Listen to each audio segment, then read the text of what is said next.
네, 용어에 대한 진실찾기 6번째 시간입니다. 규제 완화라는 용어에는 기본적으로 규제가 필요하다는 그런 느낌이 있는데요. 그래서 정부도 규제 완화 정책 펼 때는 마치 선심 쓰듯 규제 완화, 규제 풀어줄게 라는 듯 합니다. 그만큼 저희가 사전 규제가 많다는 것을 의미하는 것 같기도 합니다. 네, 오늘 박사님 모시고 또 궁금한 점 많이 여쭤보도록 하겠습니다. 네, 박사님 예, 나와주셨습니다. 안녕하세요. 예. 네, 안녕하세요. 예, 방금 말씀하신 것처럼 오늘은 네. 이제 용어를 우리말로 번역하는 과정에서 이제 조금 문제가 있는 것 같아서 이제 네. 조금 문제 제기를 좀 할까 합니다. 그러니까 보통 왜 우리가 물건을 만들 때 그 컴퓨터나 이런 걸 보면 기본적으로 처음에 되어 있는 상태가 있잖아요. 그래서 처음에 이제 부팅 다 하고 나면 딱 세팅되는. 그랬다가 무슨 문제가 있으면 다시 그 상태로 다시 돌아가고. 그걸 이제 네. 디폴트 상태라 그러죠. 네, 디폴트라 네, 네. 그러는데. 근데 이제 그게 그리고 왜 우리가 계약 같은 것도 표준 계약안 같은 게 있어가지고 우리가 하다가 뭐 구체적으로 명시적으로 해놓지 않았더라도 일반적으로 거기에 근거해가지고 준거해서 네. 레퍼런스로 삼아서 이제 이거는 이런 뜻으로 서로 계약한 것으로 본다 이런 식으로 하는 게 있듯이 그런데 이제 규제 완화라고 그러면 방금 참 잘 말씀하셨듯이 규제가 정상적인 상태고 규제하는 게 그 다음에 규제를 좀 적게 해주는 네. 풀어해주는 그래서 좀 말하자면 혜택을 주는 거죠. 혜택을 주는 것 같은 그런 인상을 주는데 사실은 그런 게 아니거든요. 네. 예를 들면 우리가 이런 걸 한번 생각해 볼 수 있어요. 그 과거 중상주의 시대 때 네.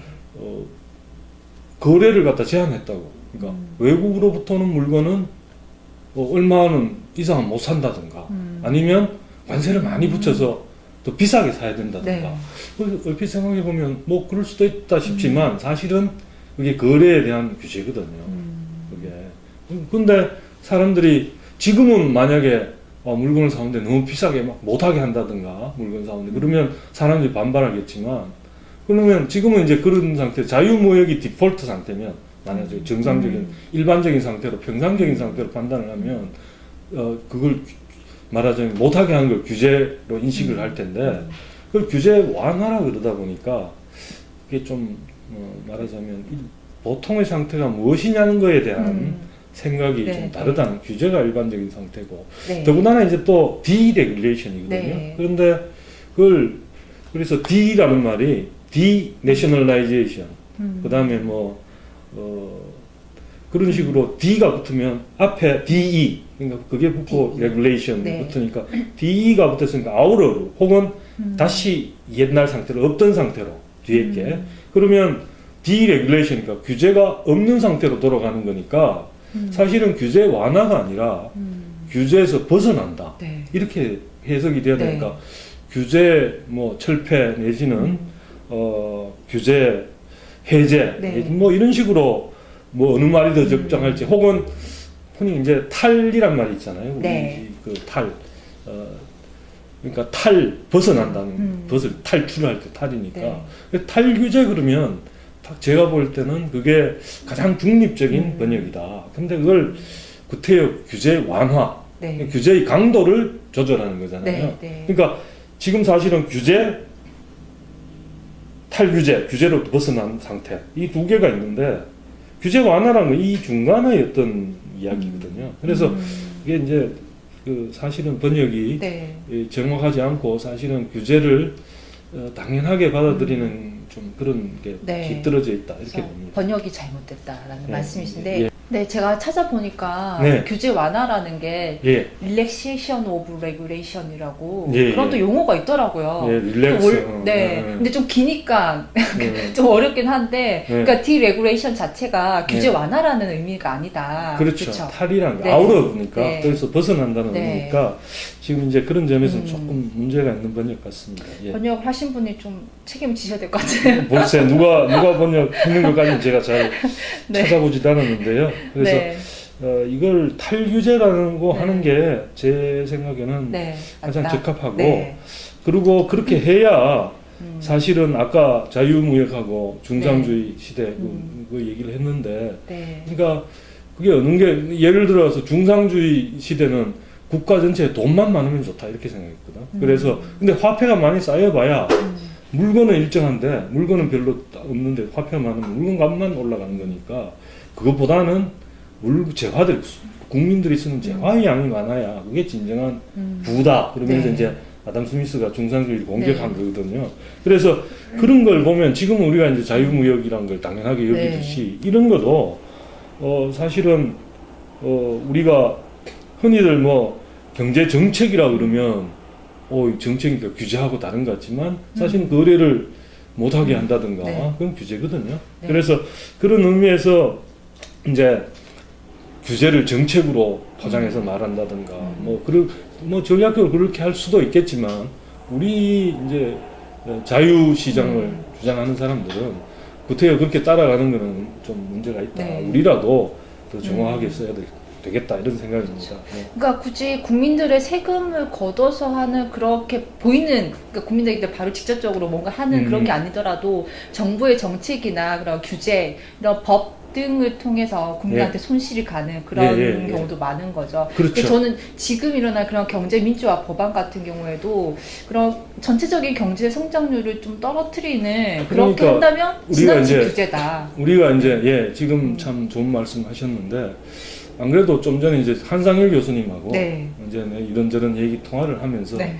좋은 말씀을 나도 똑같은 생각인데 네. 뭐냐면 이제 우리가 이제 갑을 관계 그러면서 을이라는 게 사실은 조동 교수님도 칼럼도 전문에 쓰셨습니다만은 을의 입장이라는 게 예를 들면 대기업의 납품업체다 그러면 뭐 흔히들 대기업은 갑이고 이 사람은 을이다 네. 그런데 1차 협력업체 또 다른 사람하고 할 때는 이 사람이 또 그렇죠.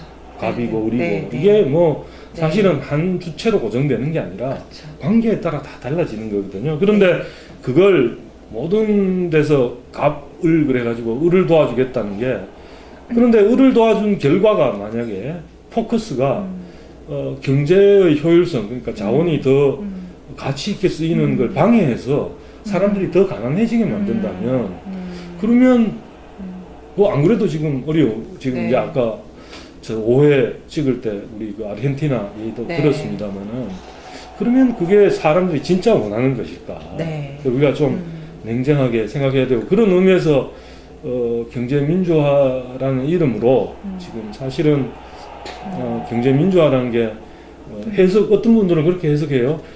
경제를 민간이 주도로 하는 이렇게 만드는 걸로 하려는 뜻이었다 원래 관주도였다 네, 그 이전에 네.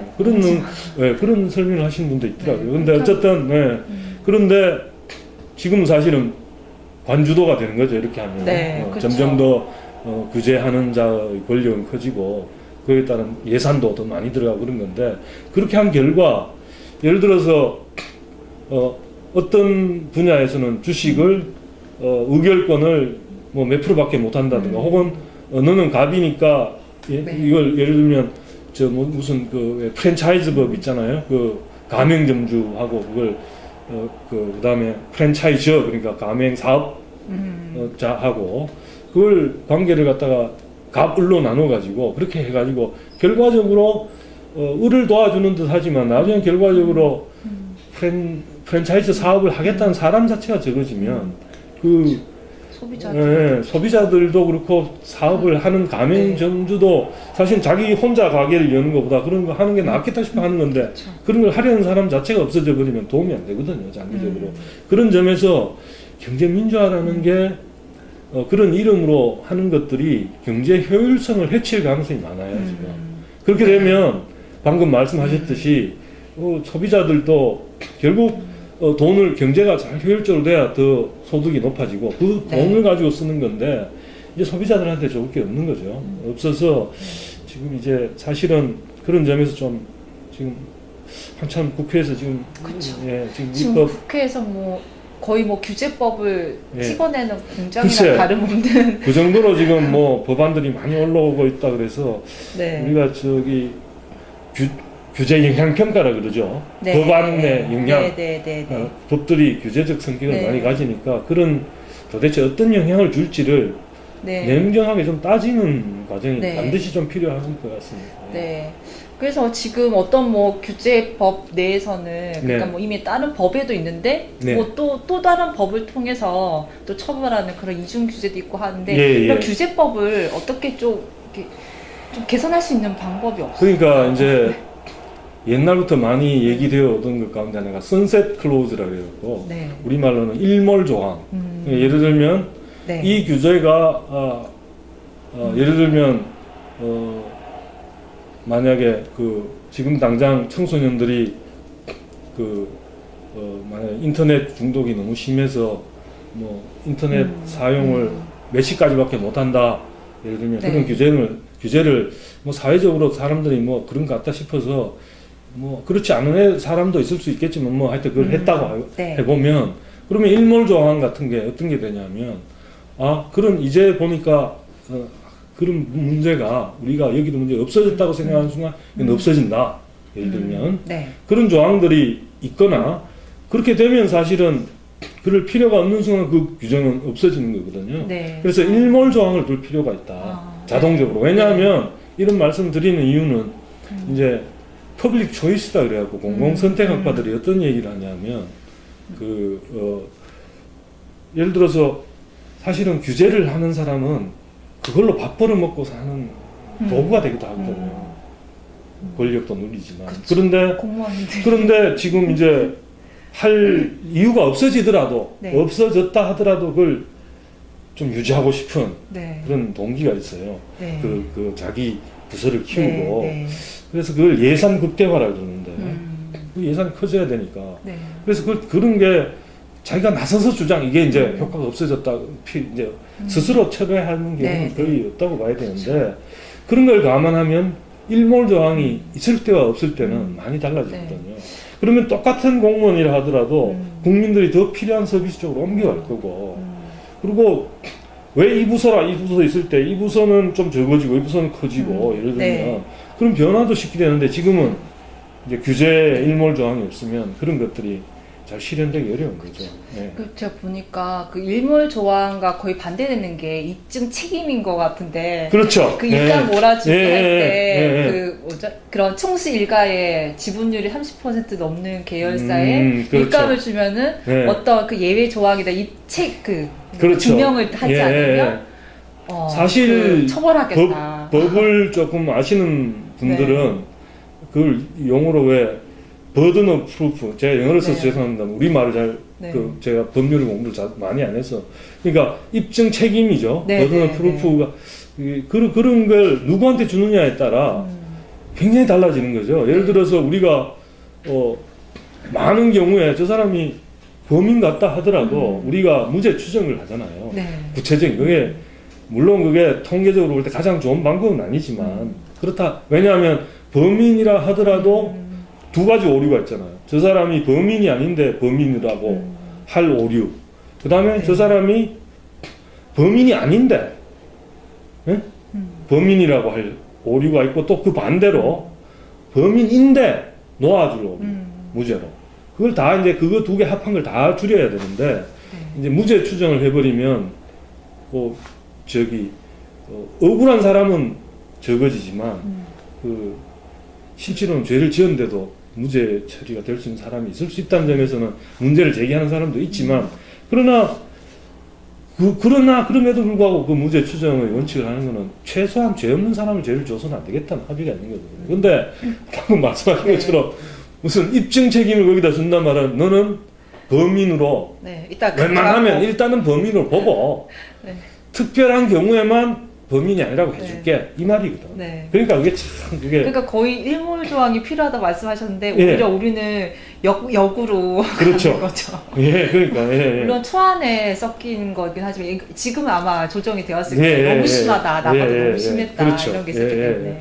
그 박사님 지금 규제와 관련된 용어 중에서 규제 영향, 규제 비용 이런 게 있는 것 같은데 규제 영향이라고 하면은 일단 긍정적이고 중립적이죠. 중립적이라서 당장 이제 규제를 할 때는 보통 어떤 거든 명분을 앞세우고 있습니다. 어떤 것도 아무 명분 없는데 그냥 막 하면 반발이 심하니까 그러면 예를 들어서 그린벨트로 어디를 묶는다 그랬을 때 그러면 그린벨트를 안 묶으면 뭐 도시 언어 팽창하고 뭐 등등 해가지고 명분을 그러면 그런 명분을 사람들이 산다면 거기에 따라 그 명분을 도와주는 효과가 얼마인지 그 반대로 아무리 명분이 좋아도 예를 들어서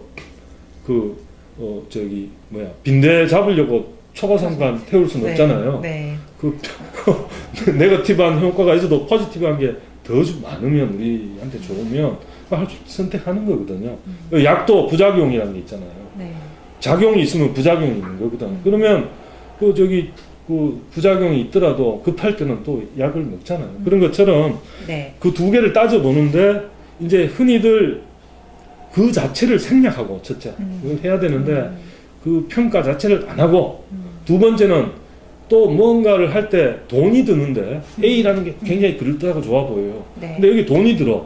근데 그 돈이 들어가 버리면 A를 하기 위해서 이거보다 더 좋은 일을 하는데 드는 돈 다 써버려야 하기 때문에 이것도 좋아 보이지만 네. 더 좋은 일을 못 하게 돼. 그치. 그러면 이거 안 해야 되잖아요. 네. 그래서 예산이 얼마 드는지 이것도 따져야 됩니다.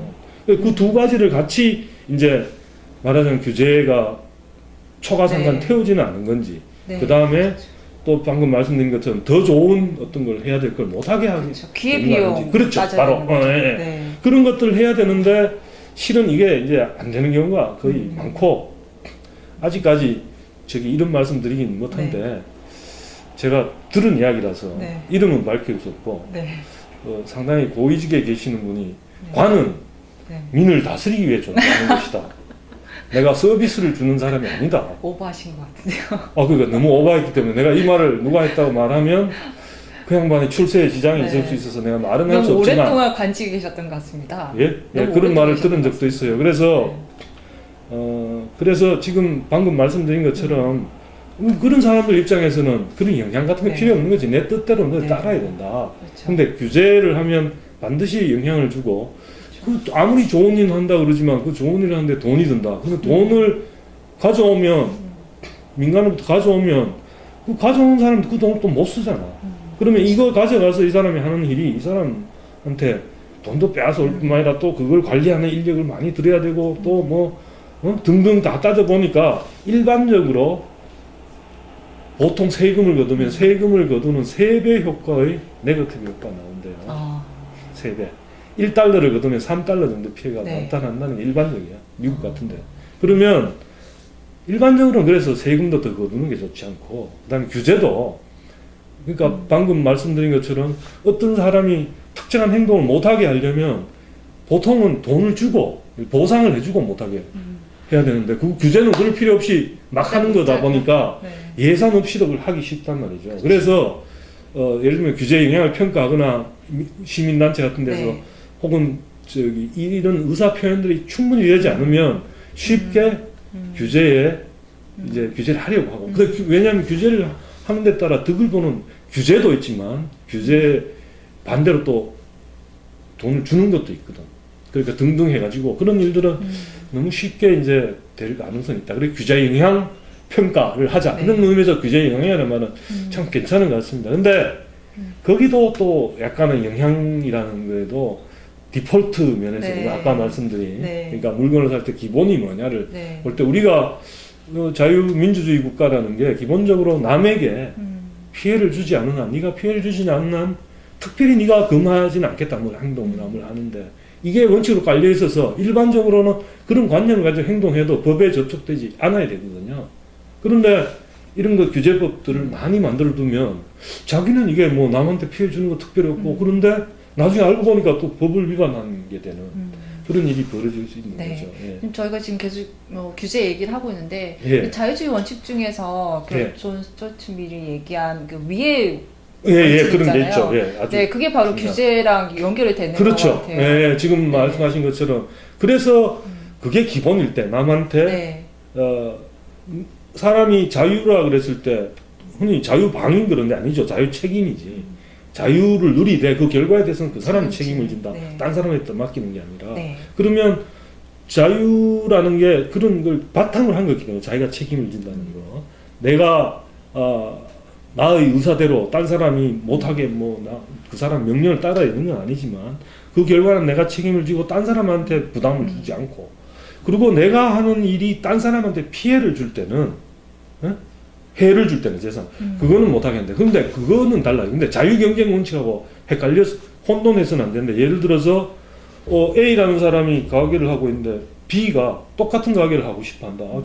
그런데 그거는 얘한테 그는 피해 주는 거 아니야. 그거는 해당이 안 돼요. 왜냐하면 그거는 소비자를 향한 정당한 가치 선택을 받기 위해서 못하게 하는 게 오히려 예의 특권이 되는 거죠. 그래서 그것과는 구별을 하고 이제 자유의 원칙을 이해해야 되고, 그런 측면에서 아까 이제 그걸 이제 규제 영향 평가라는 표현을 다시 돌아가면, 규제라는 게 그런 것들을 정책이라는 이름으로 못하게 하는 경우가 꽤 많기 때문에, 규제 영향이라는 말도 우리가 쓰는 것도 좋지만 그보다는 더 자주 써야 될 말이 규제 비용이라는 말이라고. 그리고 저는 예. 지금 든 생각이 나는데 예. 규제를 집행하면서 드는 비용도 그럼요. 꼭 같이 얘기를 해줘야 될 것 같아요. 그러니까 아까 네.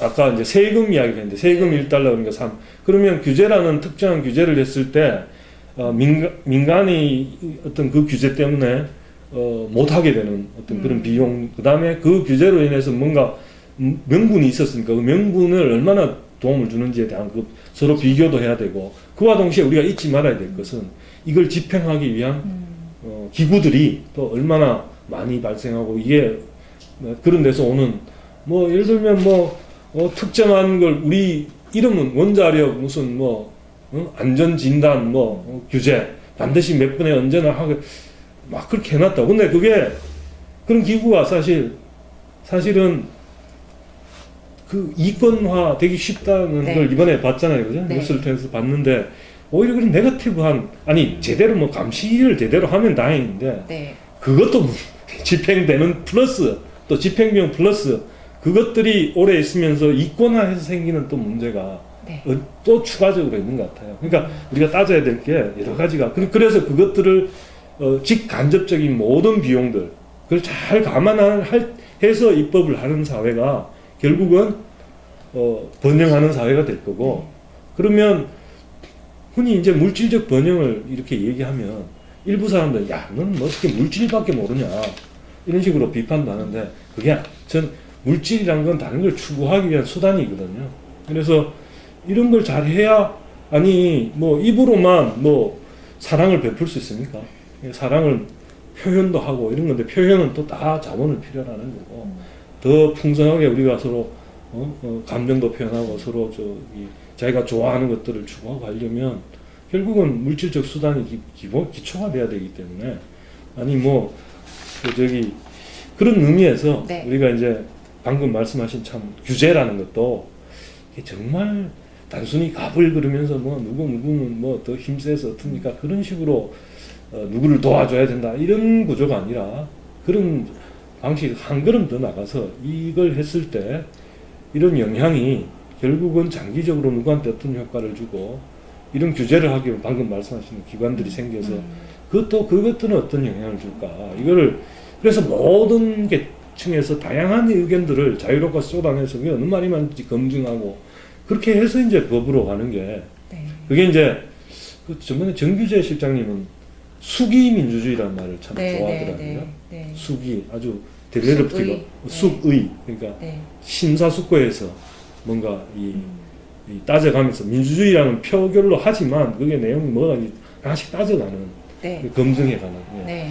우리가 그런 식으로 가려면 지금보다는 조금 더 입법이라든가 이런 게 조금은 좀 달라져야 하지 않을까 네. 싶습니다. 예. 그래서 오늘 얘기를 요약하자면은 규제 완화는 타의 규제로 바꿔야 하고, 규제 역량이라는 것 명칭보다는 규제 비용을 쓰면 더 좋겠다라는 말씀인 것 같습니다. 예. 그리고 국회에서 지금 규제법들을 계속 찍어내고 있는데, 국회의원님들도 그런 규제로 인해서 어떤 영향을 미칠 것인지 그런 것들을 좀 더 꼼꼼히 예. 체크해서 하는 그리고 또 그런 한 게 말씀, 필요하지 않을까. 예, 한 말씀 더 드리고 네. 싶은 거는, 마침 그 말씀을 하시니까, 그래서 자유와 책임을 했으니까 국회의원님들도 이번에 법안을 낼 때 미국처럼 자기 이름을, 자기 명예를 네. 걸고 좀 이게 효과가, 이 국회의원도 하는 이유가 단순히 이권에 개입하려고 하는 그런 사람은 없을 거라고 봅니다. 그래서 더 나라가 잘 되게 하고 싶다.